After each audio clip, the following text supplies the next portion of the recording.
준비되면 시작하십니다. 안녕하세요. 비트너스 페이롤 1팀 박지영 팀장입니다.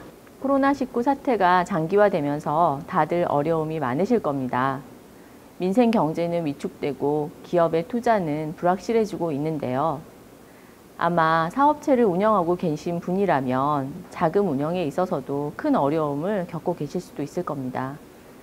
다행히도 여러분들의 숨통을 조금은 터줄 만한 세제 혜택들이 있습니다. 코로나 사태로 인해 새롭게 등장한 세제 혜택, 단 하나도 빠짐없이 알차게 챙겨가고 싶으신 인사, 총무 담당자분들께서는 이번 영상 꼭 끝까지 시청해주세요. 코로나 극복을 위한 세제 지원안을 정리해봤습니다. 시작합니다.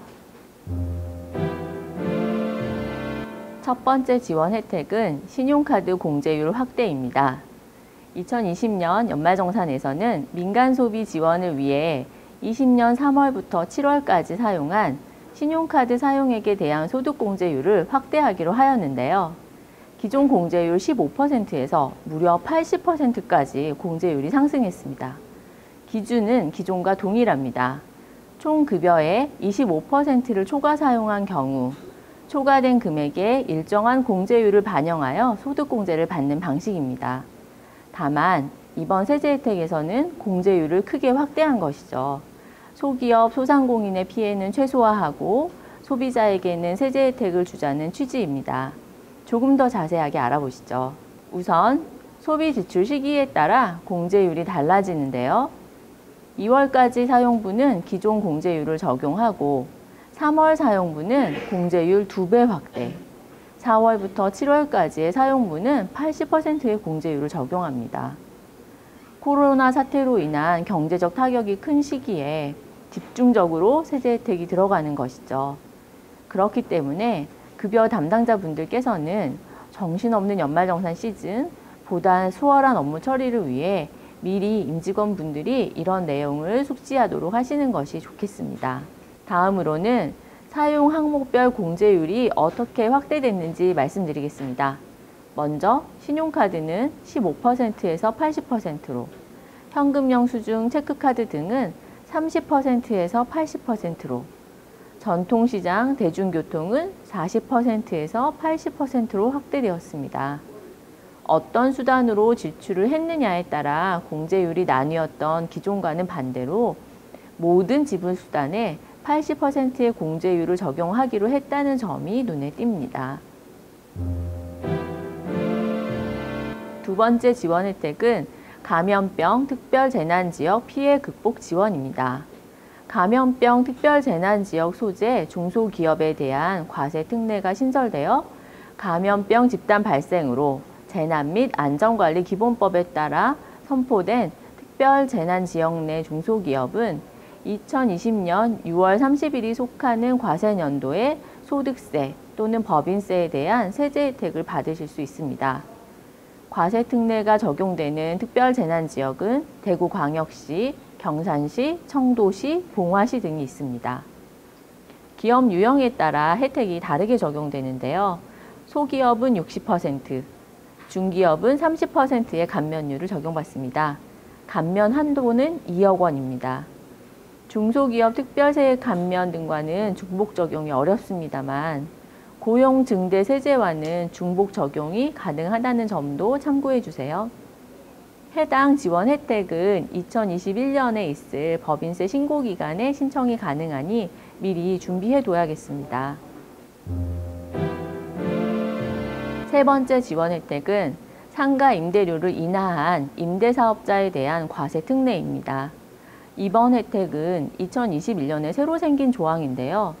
사업자 등록을 한 부동산 임대사업자가 소상공인에게 영업 목적으로 상가 건물을 임대한 경우 2020년 상반기 임대료를 인하했을 시 세금을 낮춰주는 혜택입니다. 이렇게 임대료를 인하한 임대인의 경우 인하액의 50%를 소득세 또는 법인세에서 공제받을 수 있습니다.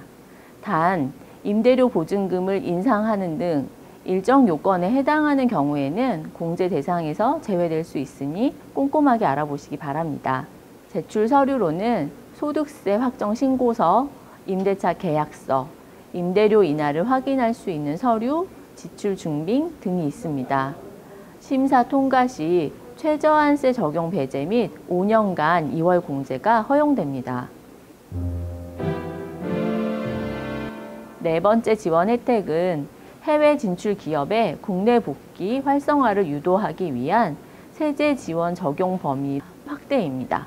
기존에는 국내에 창업을 하거나 사업장을 신규로 마련했을 경우에만 세액 감면이 적용되었지만 코로나19로 인해 해외 사업장을 폐쇄 또는 축소하고 국내의 기존 사업장을 증설하는 경우까지도 세제 혜택을 받을 수 있게 되었습니다. 코로나19로 인해 실업률이 증가하고 경기가 침체됨에 따라 내수 경제를 활성화하기 위한 방안으로 보입니다. 주의해야 할 부분도 있습니다. 우선 국내에 기존 사업장을 증설한 경우입니다. 이때에는 각각을 독립된 계정으로 구분 기장하는 구분 격리를 통해 기존 사업장에서 발생한 소득과 증설된 부분에서 발생한 소득을 구분해야 합니다. 다음으로 해외 사업장을 축소한 뒤 국내 사업장을 증설한 경우입니다. 이때에는 해외 사업장의 축소 수준에 따라 감면 대상 소득의 한도가 설정되는데요. 한도 계산은 증설된 부분의 매출액을 해외 사업장 매출 감소액으로 나누고 증설된 부분의 발생 소득을 곱하면 됩니다. 조금 어렵죠? 네. 적용 기한은 2021년 12월 31일까지이니 참고하시기 바랍니다. 저는 고객사 분들의 급여 업무를 책임지는 일을 하고 있기에 아무래도 재무적인 부분에 대한 고객분들의 목소리를 많이 듣게 되는데요. 우리가 뉴스에서 보는 것보다 상황이 많이 심각합니다. 임직원의 생계를 책임지고 있다는 생각에 뿌듯하게 느껴졌던 급여날이 이제는 공포스럽게 느껴지기까지 한다는 어느 대표님의 말씀도 있었습니다. 제가 오늘 말씀드린 세제 혜택들 외에도 잘 몰라서 어렵고 복잡해서 잘 보이지 않는 혜택들이 정말 많습니다. 그래도 오늘 이 영상이 지금처럼 어려운 시기를 헤쳐나가는데 조금이라도 보탬이 됐기를 바라봅니다. 현명한 조사와 정보 수집을 통해 더 많은 혜택들 챙겨가실 수 있었으면 좋겠습니다. 그러면 남은 2020년 끝까지 화이팅입니다. 감사합니다.